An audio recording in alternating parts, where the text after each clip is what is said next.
You are listening to episode 83 of the Game Deflators Podcast. My name's John. I'm joined by my good friend, Ryan.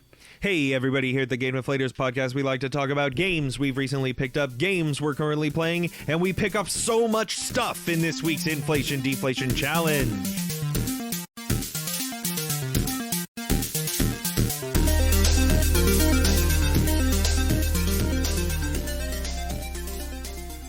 So, for those of you out there not knowing what Ryan's talking about, we played, was it We Love Katamari or Katamari Damacy? Katamari Damacy. Katamari Damacy this week on the PlayStation 2.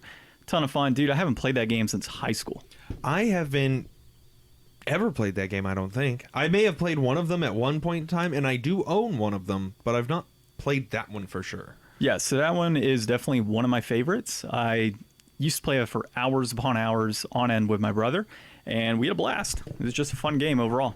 Yeah, So, I think I'm definitely going to get some time in on that soon. yeah, well, you said you had it for the Vita, right? You picked it up when you went to Japan? Yeah, I thought, like, this is a game I don't really need to read what's going on to be able to enjoy and play. So I picked it up because it was cheap and there, and I felt like buying something. So Yeah. I think that I'll use that as a roadmap to get myself back into playing games on my Vita, and then I can keep playing Persona 4. Well, that is a good entry point into your Vita, man, seeing as you have neglected our, new games resolution this year. Hey, you guys know what happened last year. There's no reason to be surprised. If you didn't see this coming, then you probably haven't been listening since last year. So thanks for joining us. You can check us out at thegamedeflators.com. You can find us on social media at The Game Deflators on Facebook and Instagram, at Just Game Deflators on Twitter, and all your favorite podcast hosting platforms: Google Play, iTunes, Apple Podcasts, Spotify, Podcast Addict. And remember, we ask that you leave us 6-star reviews, but we'll settle for 5. Yeah, if you can't leave 6 stars, it's understandable. Go ahead and just pop in 5. We'll be just as happy with that. And of course, leave a good review. It's always nice to have that, and it helps us get more listeners. So before we get on with it, I want to thank the Game Tenants for having us on their podcast on Wednesday. It was a great time sitting down talking with those guys. We've known them online for a while. They're a great group of dudes, and they're, out there collecting, playing games, killing games. I'm so impressed with how many games they beat compared to what I try to do. Dude, Jason, Corpse Slug Gaming, yeah, he's absolutely a ridiculous. monster. Yeah, and then Church with Game Grinder, I mean, he tackles some games on an annual basis too. Yeah, but dude, Jason's just ridiculous, dude. So check them out, check us out on them, let them know we sent you, and give them 6 stars as well. Yeah, 6 stars. And if it's on YouTube, give them a thumbs up. I think that one, Game Tenants Podcast, I think Church has all that handled on YouTube through the Game Grinder. So if you check that out, and then you can find them on SoundCloud and other podcast applications as well. I think they're on Podcast Addict and iTunes and Apple and all that too. So yeah, give them a shout out. And we had a great episode with those guys. And cool enough, man, that episode when we started recording was the same day that they announced the Game Boy Micro and the Try again. What, the Fog Gaming? Wasn't it the same day? Game Gear Micro. Game Gear. Jesus Christ, man. I am all over the place. It's because I've talked about my Micro so much. Yeah, that's a gaff that stays. Yeah, so Sega announced the Game Boy Micro. Okay, so, dude, let's get into our pickups, man, for this week. I didn't pick up anything, but I swear, man, I've had dreams of the Game Gear Micro the last couple days. So I really want one of those. It's not a pickup yet, but future pickup. I'm trying to look at my shelf to see what I picked up because I literally just organized the other day. John's he's been trying to do some cleaning. His room is still a mess, but I mean, I can see floor where there was none before. Well, and the other thing too that's kind of worrying me is I'm putting everything in totes to stick in the garage. And obviously in Arizona we have ridiculous heat. Yeah. But my garage doesn't face east or west, so it doesn't get as hot. Oddly enough. Or no, my garage faces east, so it doesn't get that heavy heat in the middle of the day because it's above the house at that point. So I'm not sure if I want to put them in the garage and keep them in there. I went in today and it was hot because I was walking around and doing stuff, but for the most part, if I were to just sit in there, I'd probably be okay. So I don't know, man. I hate putting games in a garage, but they're in totes. I guess they're kind of protected, so we'll see. Somebody's going to comment on here and be like, you're an idiot. But yeah, so dude, my pickups, I got Home Sweet Home on the PS4. So it's actually one of the rare VR games on the PS4. I am still waiting for Best Buy to ship out my copy of Paranormal Activity VR, and I doubt they have it. I think I got it off of a fluke in their system. And then I got Ghost Parade on the Nintendo Switch and Magic cards. I got a big collection of Magic cards today during our recording day, which is the most random thing I could have picked up. But at $50, I kind of justified it based on just a few rares alone I could sell. I think we're losing John, folks. I think his grip on reality is slowly slipping away as he thinks that he can sell, Magic cards now. Dude, I have been playing, trading, and selling Magic cards for probably 15 years. I've been on before you were born. Since before you were born. Yeah, so I actually started playing Magic when I was in college. And, we talked about this on a D&D episode. A while back. So, I played a lot of Magic when I was in college. I worked in a card shop. So I've been around thousands upon thousands of cards, seen some of the rarest cards in the game's history, had them in my hands and such. And, it was an interesting pickup, just kind of off of a whim. The person had a number of cards. I flipped through and was like, all right, cool. Like, I think it's worth $50. So, definitely worth the pickup. Mm-hmm. And you said you didn't have anything, right? No pickups for me, and no new games that I've really been playing. Just playing more Monster Train. I beat it again. What, Monster Train?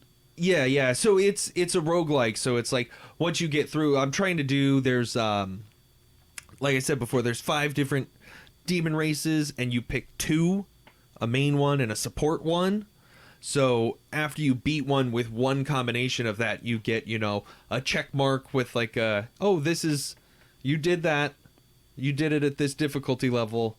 Good for you. So it's like that lizard checking off boxes brain is in love with that part still. So, and there's still new cards that I haven't unlocked. So it's like, I'm definitely going to keep playing this game until I've at least unlocked all the cards, because I definitely have like done a couple runs where I was like, maybe I've kind of gotten through all this. Maybe it wasn't as great as I kind of thought it was at first, because I recommended it to a couple friends that love this genre, and they kind of passed on it.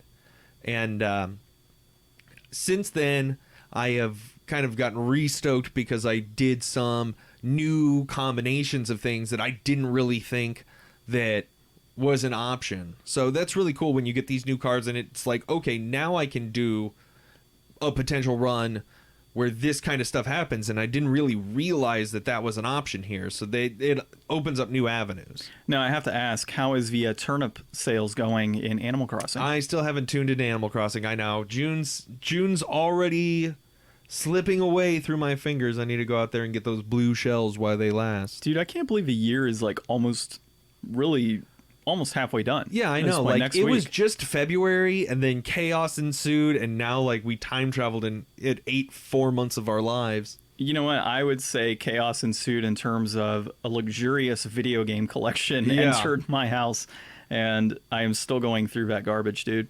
Like, that whole box, like all of that pile that you see is stuff I need to get rid of right now. Like, it's so much, and it's kind of ridiculous, man. So, and that's not including the stuff in the garage. I have a whole box of Super Famicom games that I need to get rid of or keep. I don't know yet, because the Dragon Warrior games or Dragon Quest games are in there. And even though I can't read Japanese, it's just like super cool that, like, dude, the artwork on those is awesome, and the cases are in such pristine shape that, like, is it one of those that even though I can't play it, do I take like all those Japanese games and put them in like a really cool shadow box? Well, I mean, you could still play them. Well, yeah. Google Translate.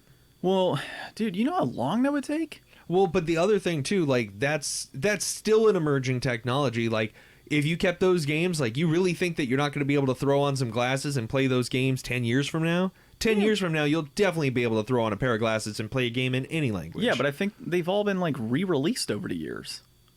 Like, I have Dragon Quest like 4 and 5 in English. Oh, so you don't need them. No. Other than just for the different box art. Yeah, and it's actually like really cool box art. Like, dude, I love that type of stuff. Like, when I bought it from the guy, I'm like, I don't read Japanese. I don't know Japanese. Well, I bought a bunch of Japanese games in Japan that I may or may not ever play, but I've got them. Now, I do have some like Japanese fighting games, like the PlayStation 3 and the Wii and whatnot, that are and even the Sega Saturn now, that are just really cool, like playing Japanese games, like fighting games and like puzzle games and stuff that's not as like reading heavy, mostly just not RPGs. Yeah, pretty much. Like if you try to play an RPG in Japanese, you're gonna be in for a bad time. Yeah.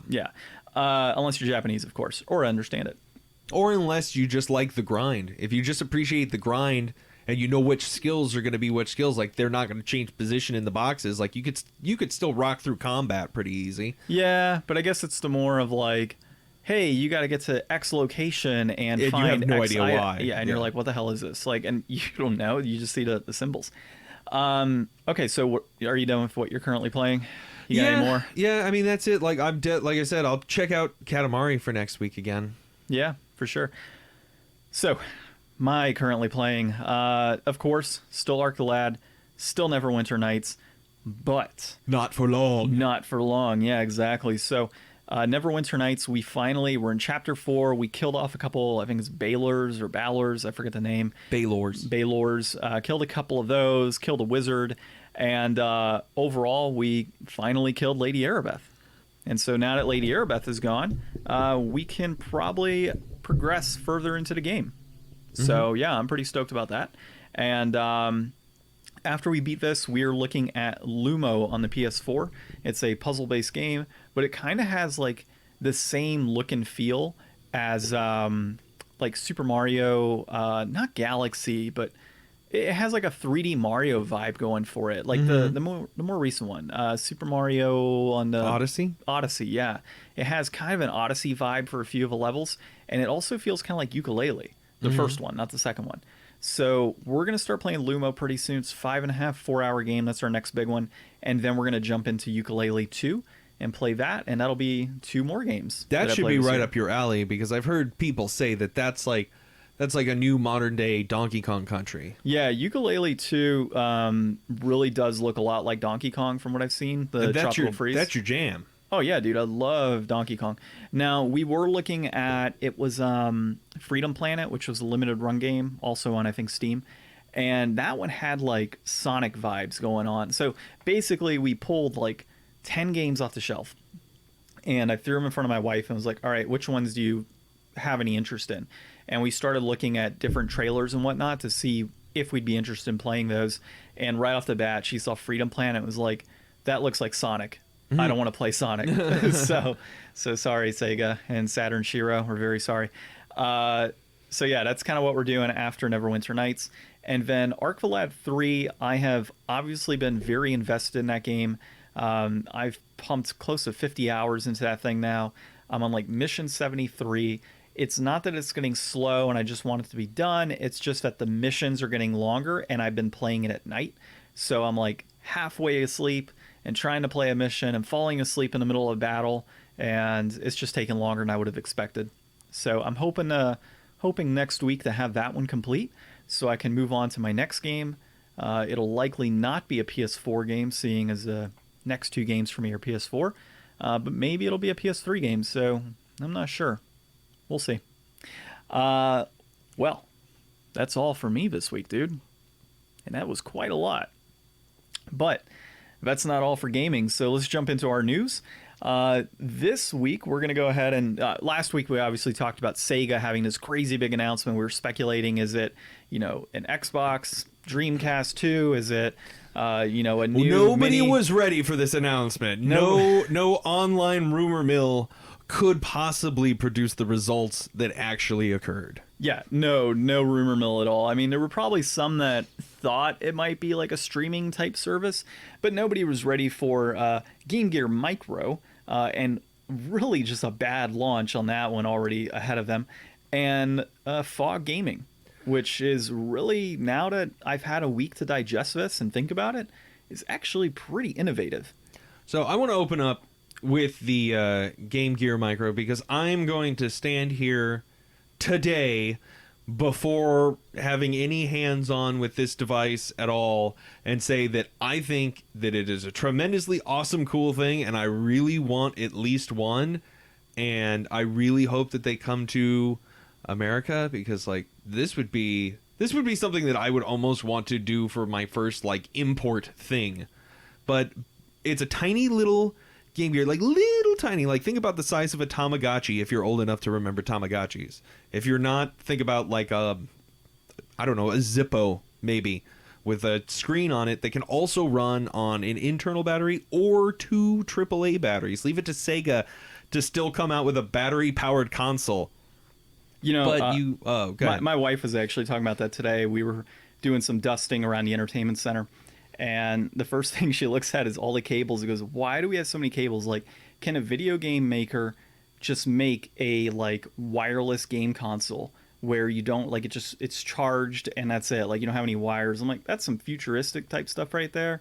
I could see where they could have like something laid out where you could put the game on top and it self-charges or always stays charged on like a platform type of deal. But I don't think we'll ever get rid of like batteries and cables and anything of that nature, at least in the next 10 years. Well, yeah. 5 years. But go on, Ryan. Oh, so anyways, these Game Gear micros, they are coming out with 4 of them in different colors, and each of them is going to have a collection of 4 games on them. You've got like 1 or 2 that have some Sonic games. You got 1 that's basically just all Shining Force and a puzzle game, and 1 that's Last Bible, which is a Shin Megami Tensei series games. And I think all of them have at least 1 puzzle game on them. And since it's only going to be, as of now, a Japanese release, that's kind of sad. But, I've heard a lot of people say that if you could crack it and put like whatever you want on there, would be worth it. I think just as like a little tiny thing to have in your pocket to pull out like in line at the bank, like that'd be a sweet way to cruise through some Sonic or something. And I think that the best point that I can come across with and why I'm really championing this device is because if this does well, they can make little tiny Game Boy colors in all the different colors, like the little green one and like the clear plasticky purple one, all the different colors, and each one has like a few different games on it. You could collect them and it would be awesome, and I would love to live in that world of consumerism. And of course, with it being Nintendo, there would be false demand and inflation caused by it. I would expect no less. I would expect no less from Nintendo. But I mean, that would be hotcakes. That would be like, and you could chuck it out there for like $30 instead of the $50 that these Game Gears are going to need, because you don't need to put 2 AAA batteries in it. That's dumb. Oh, damn well Nintendo would be asking 60 to 80 for those, man. They probably preload with like 10 different games. Right. Yeah, mini Game Boys. That would be twice the price of this and better. And they could call it the Game Boy Pocket. They already have one. I know, dude. The Game Boy Color Pocket. This is the second time I've used that same joke, and I've been twice told they already have one. I'm like, I know. It's a bad joke, John. Okay, maybe it is. All right, so the other thing, which I thought was really, really cool, didn't think initially, and I don't think anybody thought initially. We were just like... We didn't know. We were like, what the hell is this? Yeah, having a few days for some people to write some articles. Some people, like Stephen... say Steven. Steven with Screen Rant. Okay. Yeah, he wrote this article. Sega is trying to fix game streaming with fog gaming. So fog gaming is a new system that Sega is working on to kind of enhance cloud gaming.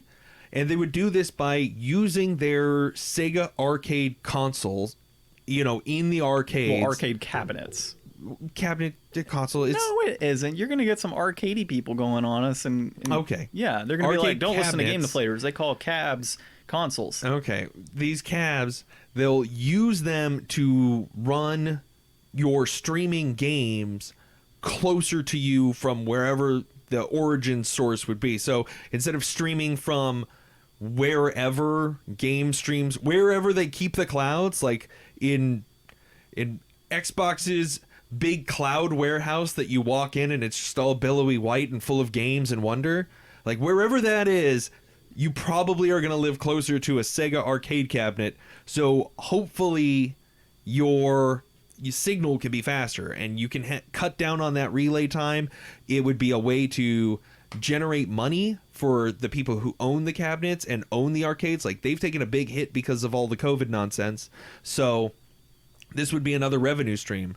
Now, in another article that I read by Cal Jeffrey at TechSpot, he kind of goes into some more detail about the system that it uses is called all.in, and it is a service that helps it's like the backbone network for the arcade cabinets to be able to communicate with each other and keep track of like global high scores and stuff. So that service is, I guess, aggressively priced or just expensive, and a lot of arcades are cutting that service right now to save money during this time that they're either not open or have to be open with like restrictions or something.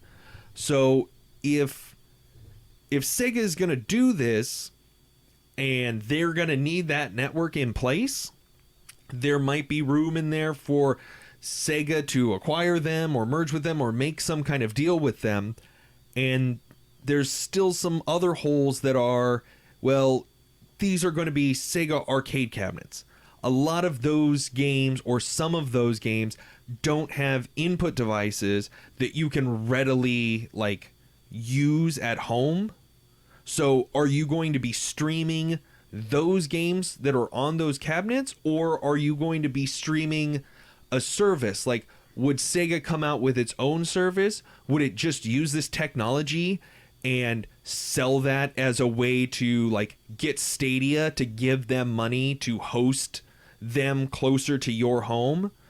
And where is this really going to be functional? Like, definitely in Japan, where Sega has like a huge hold on, you know, a thriving arcade market during regular times, but you're not going to find a lot of that out here. I don't know, like, unless you live, where's Galloping Ghosts? Somewhere out in suburbs of just outside of Chicago. Yeah, so maybe if you live in Chicago and they flip the switch on this, maybe you can have really awesome streaming. Well, and we've got Starfighters Arcade, so fun. But do they have like big modern Sega cabinets? I don't think so. No, I don't think they got a big modern Sega cabinet. Well, Yeah. Galloping Ghost doesn't either. Galloping Ghost is all like Starfighters on steroids. Oh, they don't have like any newer stuff? I thought they would have newer stuff too, They might potentially. have like a new cab or two, but for the most part, all their stuff is like retro. So yeah, so unless you vintage. Yeah, unless you live somewhere where like you've got access to this resource, it's not really going to benefit you, but it, you know, everybody's working together. Well, you know, we about- talked about Sony and Xbox coming together to work for trying to promote streaming games and trying to get that technology under control and up to snuff. So this is just Sega jumping in now. Well, what about casinos? Like, I think casinos might run off of a very similar type of structure, right? Or Yeah, but I I would mean, imagine they have boards and stuff too. yeah, but I don't know that you want your gambling machines hooked up to the internet. Yeah, I guess that's true. I mean, we want them connected to the internet, but they probably don't. Yeah, I don't know that having slot machines hooked up to the internet is a great idea. And I don't know that they need, like... They don't really need the revenue. Yeah. They make plenty of money Yeah. as is. Yeah, off of cigarettes, booze, and people's lives and souls. Yeah, maybe That's- the patchy parlors. Maybe the patchy parlors will do it. That's true. Maybe some. But I think that's more Konami.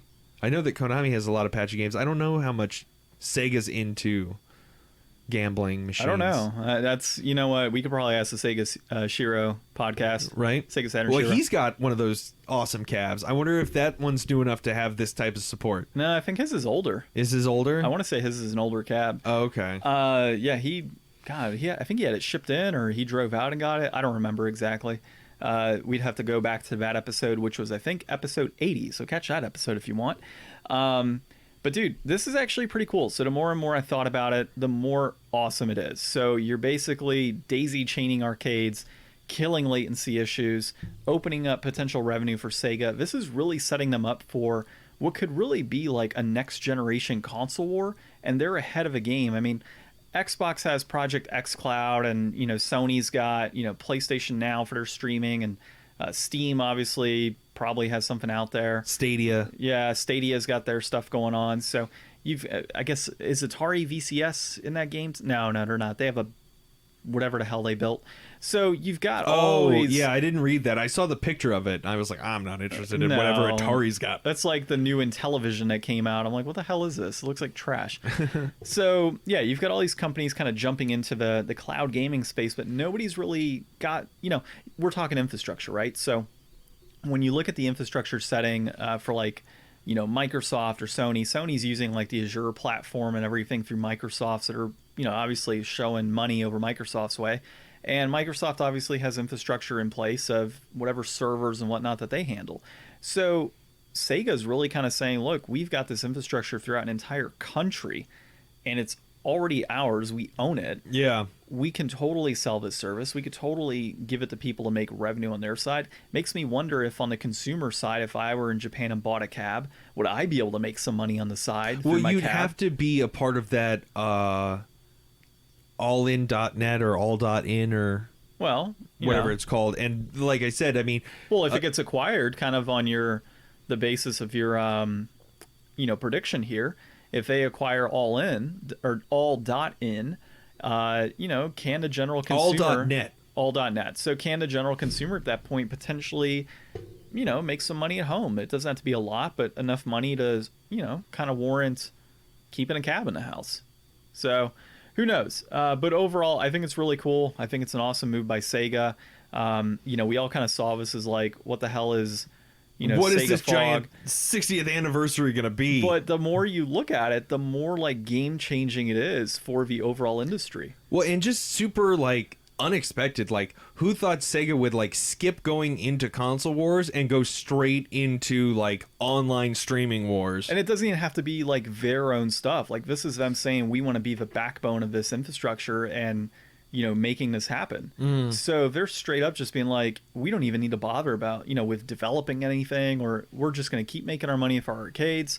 We're going to keep producing our IPs and putting that stuff out on multiple platforms. So you give us money to make games.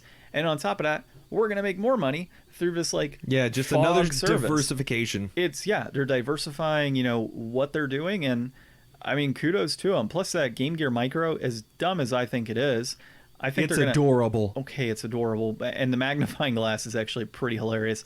So, yeah, I think they're in a good position. Interestingly enough, I feel, at least in Japan. In the U.S., not so much, right? Yeah, we get a Sonic game over here that's kind of trash every now and then. Yeah, exactly. Well, and then we also get Yakuza, so that's kind of a positive. Mm-hmm. But dude, I was seriously thinking it was going to be so much bigger than that. Well, I mean, we can say that we hoped it would be bigger, but honestly, like, if Sega said that they were going to come out with a new console, like, would it really come out with a new console, like, on the terms of next generation gaming? Probably not. It probably would have been, I mean, some other form of mini, or some other form of, nostalgia bait. Dude, maybe just like a Sonic head. A mini Dreamcast would have made them piles of cash. If done right, a mini Dreamcast would have made them piles of cash. For sure. They should make a retro console in the shape of Sonic's head, but not good Sonic, like Nightmare Fuel Trailer Sonic. You're crazy. Okay. So, also talking of awesome things that have been announced. So I think this one's been out there for a while, but... Well, it was going to be a movie. Yeah. And now it's not. Well, I have heard series for quite a while.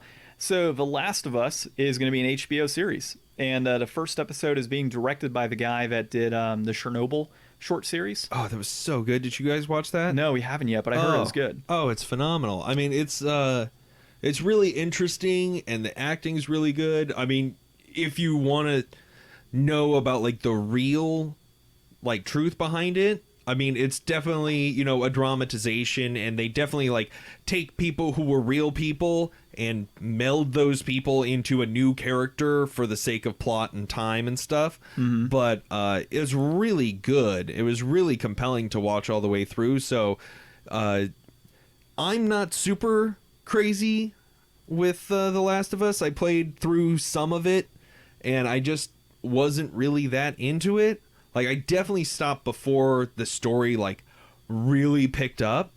But I just wasn't, like, into the sneaking so much. I wasn't really into, like, I don't know. At the time, I was just fatigued by all those, like, zombie games and stuff like that, and The Walking Dead, and I wasn't really in the right mood. But I would totally eat it as a series, and that might compel me to want to play the games more. So for me, The Last of Us was a ton of fun, and I didn't see it from a standpoint of, gameplay. When I was playing Last of Us, it was purely for me story driven. So that's where it was what for I me. hear. So Yeah. is this gonna like enhance or replace the first game? Like maybe they're gonna do this. Like this isn't even gonna happen until after the June second 19th, game yeah. comes out.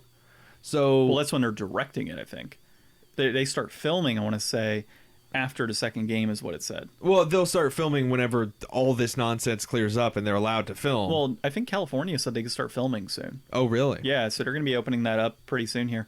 But no, so this is through Matt Fowler at IGN. I'm pretty sure we've covered an article of his in the past. So a good mini article here, just kind of outlining what's going to be happening, who the director is, and They got some pictures of potential people. I want to say they already. I should have looked into this more. I want to say they already have a cast of who they're going to have.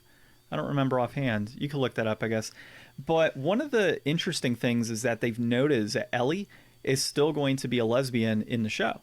So I don't recall her being a lesbian in the first game, but for sure that's, I guess, spoilers or whatever are already done. But she's supposed to be lesbian in the second game, and that's kind of like the whole premise for that one is a loved one being killed or something, and she's out to seek revenge. I think that's pretty much what the trailer conveys. And this is me not looking for spoilers, obviously, because I've been wanting this game for quite a while. But dude, I am totally stoked for an HBO series of Last of Us. I don't care about the whole like Ellie's a lesbian and she's got this whole revenge thing. Like for me, Last of Us was a great story. I think number 2 is going to be a great story, no matter what your beliefs are in that sector. And then we got this awesome show that's coming in, and really I hope that we get a comic series at some point. Like all of those things would be super sweet, dude. And for a really story focused series, this is going to be awesome. Yeah, so no actual announcement on the casting yet. I think that's why they have those like who could it be? Because I know a lot of people, when something is getting adapted to film, like oh my gosh, I remember it being in high school when Twilight was getting announced, and my friend, she was like all like pissed that they didn't choose the actor that she wanted to play the guy. So here would be my 2 potentials, and I don't know his first name, but the guy played Jaime Lannister. Oh, he's mentioned in this article. Oh, is he? Well, Yeah, not this article, but the article I was just looking at. I was going to say, I didn't see him on there, or Hugh Jackman would actually be pretty interesting. Yeah, he's in the picture on the article. And so then those would be my 2 picks for Joel, for sure. I mean, those guys like fit that description, that like rugged type of look with the beard and everything. Like they could totally pull it off, but I would say more so Jaime Lannister for sure. I don't know the actor's name, but he would be awesome. I can't think of anybody for Ellie, like a young Ellie. And then other characters, it's been so long since I played Last of Us. I should probably play it again, but I want to play Last of Us 2 more. So yeah, that'll have to wait. Well, it'll come out soon. Yeah, is that a game like you pre-ordered that, right? Dude, I pre-ordered the collector's edition on that bad boy. So, but I mean, is that going to be a game like? I mean, I know you've got that's a day one, dude. Like I don't you've got care. a hole coming up soon in your schedule. Are you going to pick that up and play that right away? Oh yeah, 100%. Okay. Like that. I was hoping to finish Arc the Lad faster, but no, 100%. Last of Us 2 is going to like that has to be my next game that I play. There you and go. I've got 12 days to finish Arc the Lad and Neverwinter Nights, so I can get into some Last of Us 2. Totally stoked. And then after that is a Ghost of Tsushima. Oh yeah, Because that comes out I think July. cool. So, dude, I am like June, July, lockdown, brand new PS4 exclusives. Will probably be on PS5 as well, but we'll actually be talking new content on our podcast, which is kind of a rarity. Yeah, I know. If frickin' Sony hadn't delayed their thing, understandable while it was delayed. I'm not criticizing their choice to delay it or anybody's choice to delay things in today's day and age. Like, it's definitely, whatever they want to do, however they want to approach those, relations is how they want to, do it is best for them. But come on. I'm tired of the speculation. I must know these facts. I need to know what the PS5 is going to be. Yeah, you know what it's going to look like. Our listeners out there, I was talking to Ryan the other day, and he's like, God damn Sony and moving the thing. I seriously just want to stop talking PS5. I just want to move on. Yeah, once we've all seen it, it'll be old hat. Like, does anybody talk about the Series X anymore? No. No. We saw what it looked like, and nobody wants to talk about it anymore. Well, and I guess that's where Sony's kind of in the plus, right? They waited and waited and waited, and we're just kind of like, come on, just get this crap over with. And now we're going to be, 5 months into holiday season when it's supposed to be there, and this is probably the most secretive anybody's been about like a console launch this close to launch. Like, it's going to come out in 5 months, and we don't even know what it looks like. $299. Nah, I wish. Oh, yeah, that's true. They did announce that console and release it that day. Dude, I have seen over the years between PlayStation 3, PlayStation 4, and now PS5, I've seen so many concept art pieces on what these consoles would look like. It is stupid. So I don't like most of them. I don't like the idea of some like big glowy blue line that runs like in a weird pattern across the top of the PlayStation or whatever. Like, it's just a waste of power. Well, and it's so not what Xbox was going for. Like, theirs is very utilitarian. Like, it's not going to take up a great amount of space, and it's not going to be like a centerpiece. Like, you definitely feel fine just putting it on a shelf or just putting it in your entertainment center and not worrying about it. But it's like, if you've got like a big white PS5 with a giant glowy line on it, like, I'm not going to put it like next to my TV on a shelf, or like, I'm not going to display the console most likely. Like, some people who have a setup where they can, that'll be cool for them, but it's like, I'd rather have something not so gaudy. I was just thinking about this. Have they mentioned anything about not having an HDMI, like it being a wireless hookup? No, that's not a thing. Yeah, it is. I've done wireless HDMI stuff I know, all but the it's time. like super expensive. No, it isn't. It was last time I looked into it. Oh, well, no, I mean, it's not that expensive, but that would still be cool if you could but just the latency is an issue for people. Well, I mean, it depends on where it is in a household, too. But yeah, you're right. The Wi-Fi component would suck. I don't know. I wish we could get there faster so I don't have HDMI cables floating around everywhere. Yeah. But hardwire connections are, I guess, always That's better. what you were just talking about earlier. I know. No, I was talking about charging. I wasn't talking about no cable hookups on, like, to a TV. Oh, okay. Yeah.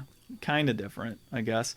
But no, dude, I'm pretty stoked about all of this in general, and hopefully Sony shows us what this console looks like here pretty soon, so we could stop speculating and start talking about the next generation of gaming from an actual non-rumor standpoint. Get the facts out. Hashtag tell us the facts. Yeah, that and Sega fail. Okay, so dude, you want to open up here into our inflation deflation game of the week? So this week on the inflation deflation challenge, we have Katamari Damacy for the PS2, and it was developed by Namco, published by Namco, directed by Kita Takahashi, released September 2004. It is a puzzle action game, and it got really good reviews. It got like an 8 or 9 out of 10 when it came out. I remember when this game came out, seeing like the full page ad for it, like in Game Informer or whatever I was reading at the time, and being like, wow, this is so bright and colorful. And the reviews, everybody said that it was like just a super light, fun game that was just so Japan, you had no idea what was coming. And it really stood out at my mind as kind of the same effect that like what Untitled Goose Game had last year, or what My Friend Pedro. I didn't hear much about that. I'm just throwing that out there because that was a pickup I forgot to mention. Yeah, or I don't know, any of those kind of games that are just about just playing. Just playing and goat having simulator. Yeah, and having fun. Yeah, Goat Simulator. Or farming. Farm simulator. Yeah. So it's kind of like a way to just zone out and chill and enjoy like the wacky, crazy Japanesisms that are going on, and the creative art style, and the locations are very like they change over time as you grow your bulb base. Okay, start at the beginning. Tell them what this game is, John. Brian did a poor job. We're talking folks. about I'm it. sorry. Yeah, I didn't tell you anything about how this game plays or what it's like. Yeah. So for those of you that live under rocks or Katamari balls and have not actually played this before, So Katamari, you got this little tiny character, and you've got this like god of the sky, right? So yeah, you're the prince, but you got this god of the sky that shoots rainbows and lasers out of his eyes. It's crazy. But he's the king of all cosmos. Even I know that. I know, but still, he's a rainbow man. So basically, you've got this ball, and you have to collect objects on Earth to be able to make stars. And you collect tons of junk, and you roll it into a ball. And the overall objective is you pick up little items with your ball, and as the ball gets bigger with the little items it collect, you collect bigger items and bigger items. So it gets to a point, we didn't get this far in the game, but I've played it many times over the years, where you start off with something as small as like thumbtacks, and you expand to like like collecting people and animals and horses and all this other stuff, to small cars, to overall buildings. I think there's one of the games, I don't think it was this one, it might be We Love Katamari, but you can literally like collect buildings in the Statue of Liberty. Yeah. And you're in the ocean collecting boats, and it's absolutely crazy. It's a ton of fun. And you're just pushing a ball around, just trying to pick up all the stuff, and it's just they make this fun, bright, beautiful world, and they put all these little objects. Like, it's fun to, after you finally hit whatever your mark is, like the first level's like you have to get a 10 centimeter ball in 5 minutes or something, and it'll tell you at the end like you collected mostly stationery, some snacks, and a few of these things, and it'll show you like a little item of like what the thing you collected the most is or something, or maybe something new you caught. I don't know exactly how it works, but something like that, and you just get like a little, oh, you did it, good job. Yeah. No like real hardcore pressure, but we did try to do one. We tried to do the make cancer. Oh, that one I crushed. I got like 63 centimeters, which was like 3 times the size of what you needed. Well, you started at like 22. No, that one was that was just timed, right? That one was 81. 81? You didn't make that one. I didn't? No, you crushed the first one. Oh, okay, the first one I crushed. Yeah, the first one that you did, you crushed, and then you tried to do that one, you did not make it. And Gotcha. I kicked John's ass. I beat him twice in versus mode. Back-to-back victories. He actually did. It's a rarity. We're going to have to play some Sega beat-em-ups, I guess, to get my mojo back. Yeah, so it's actually a really cool game. So if you haven't played the Katamari series, they have them on PlayStation 2, PlayStation Vita, not this exact one. Xbox 360 has one. There's definitely one on PS3. And I don't think they have any next-gen ones. I'm not sure, but you probably can find it on Steam. I'm sure it's like re-released on the PS Network, though. Yeah. Like, I'm sure you could download an old one or something. Yeah, or Steam. Steam might have them. I don't think these were like console exclusive. PlayStation. I don't know. PlayStation 2 had it, obviously, because that was the console at that time. But yeah, it's a fun series. The controls were a little wonky. So this is a game where you need to use the right? Yeah, you need to use the DualShocks in kind of like a tank control type motion. So if you want to turn, you have to push forward with one and push down with the other in order to rotate. You can rotate yourself around the ball as well. You can jump for whatever reason. I never really figured out reasons to jump. I guess to collect the stuff that you can I wasn't tall enough to grab with the ball. Maybe you could speed up. Yeah, you could speed up. You could like do like a charging smash. So there's like not too much in the way of like gameplay interaction, but the controls are challenging enough that it's not just a super easy mindless thing. Like you do kind of get into that zone where like doing the controls and you're like you're trying to grab all the stuff, and like I don't know about you, but in the versus mode it's like a big circular arena and there's lots of stuff that's like rotating in one direction or the other. So it's like once you finally realize, oh, I'm big enough to grab these things, and then you try to like get in a line going the way that they're coming at you so you could collect them faster, and trying to keep that curve. Like I could see after playing this game for a while where you could probably get really good and precise with the controls instead of just kind of like sweeping like a Roomba that's just kind of blindly bumping into stuff and trying to rotate around. Yeah, it's to Ryan's point, yeah, the controls are a bit challenging, but it's got some fun music in the background, fun little characters. Yeah, the music was great. It's super Japanese, like the colors in this thing, the characters themselves. It's awesome. Like it's one of those games that if you don't have it, I think it's a must own for a PlayStation 2 owner, and even in the PS3 and Xbox 360. So, well, if you do must own it, how much must you own it for, John? I was just going to get into the brass tacks here, sir. So, a complete in-box copy of Katamari Damacy at this point is running at about $13.80, and that peaked back at $15.95 February 15th. No, February 2015. February 2015. Wow, not February 15th. Gaff on my end. And, Price Charting started recording data on this in March of 2013. So the game itself is actually trending downward in price, which is interesting. I guess it's just not a big seller at this point in time. Yeah, it's just got a little dip right now. Like, it's still kind of like up near, that peak area. Yeah, it's up there. Like, it's definitely not way down, but it's probably peaked for what it's going to peak for the next couple months. For sure. And then a loose copy of this is running at $10.55 right now. That peaked at $16.79 December of 2007. But as we said, Price Charting really didn't start recording complete in box until March of 2013. So I would imagine the complete in box was probably peaking at around 20 to 25 for a used copy at that point in time in 2007. And that one's just kind of holding its place at this point. So, when we start thinking about this game, Ryan, and it's like, the overall controls, the overall game itself, and what you're trying to accomplish, the overall fun that we had just kind of in that period of time between the battle mode, collecting stuff, and you're on a time limit, right? Like, you've got 5 minutes to collect as much as you can. Yeah. And just mindlessly roll through these different worlds, trying to get whatever you can to make these stars. And, for me, I would honestly say that at $13.80, this game is seriously deflated. I think easily, if you found this at $15, you would not be doing yourself a disservice. And even if you found it, say, a year from now at $20, it's still totally worth it. It's such a fun game. It's definitely one that you have to own. You have to have in your collection. Yeah, my thing is that this is one of those times where this is definitely a game worth buying. And $13.80 is definitely a good price to buy it for. But who's buying these loose discs for $11? Like, who wants a loose disc of,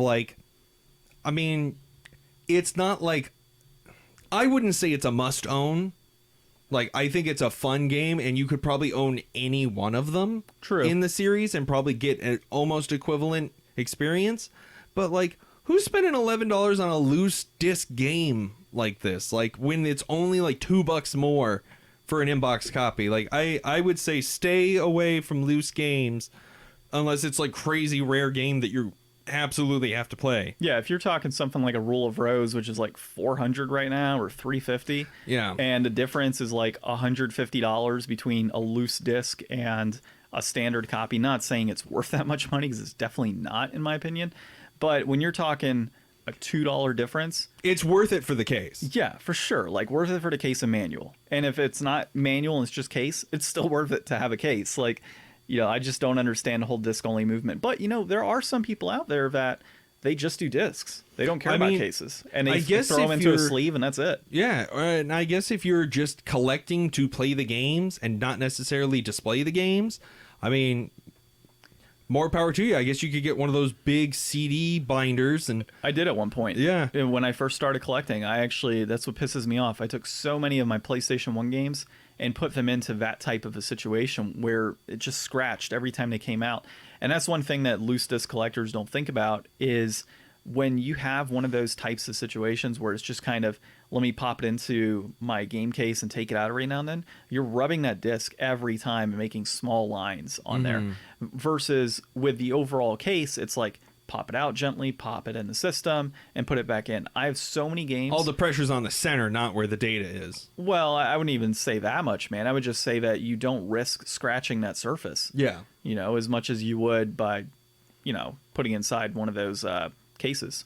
But dude, I think it's great. So you're on the lines of deflated as well. Definitely worth it at that point. Maybe a little more. Yeah, I'll say that you could probably enjoy picking this up for a little more, but I would say it's just right, actually, because whichever one, if you're looking specifically for Katamari Damacy, that's the game we're talking about today.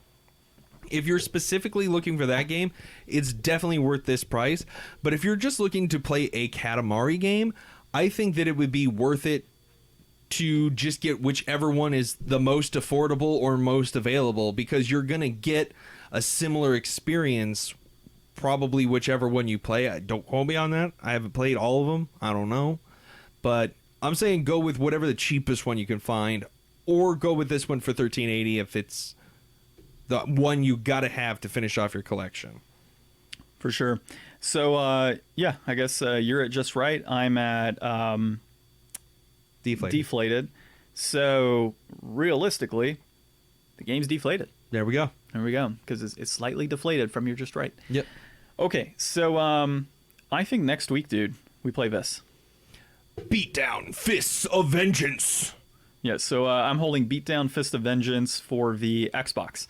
And I don't know, it's not exclusive, so I don't know, maybe it's on like PC or something. But yeah, it looks like, I don't know, man. It looks like a fighting game, or I see one guy that has like... Is it a beat 'em up? Is it a weed whacker? I don't know, man. I can't tell if it's a beat 'em up or what. It says recruit, rob, interrogate, beat down, and cancel. So recruit enemies on your side, pummel your foes, ruthless gang by choosing up to 100 characters. That's interesting. Has a multiplayer which includes versus and team battle modes.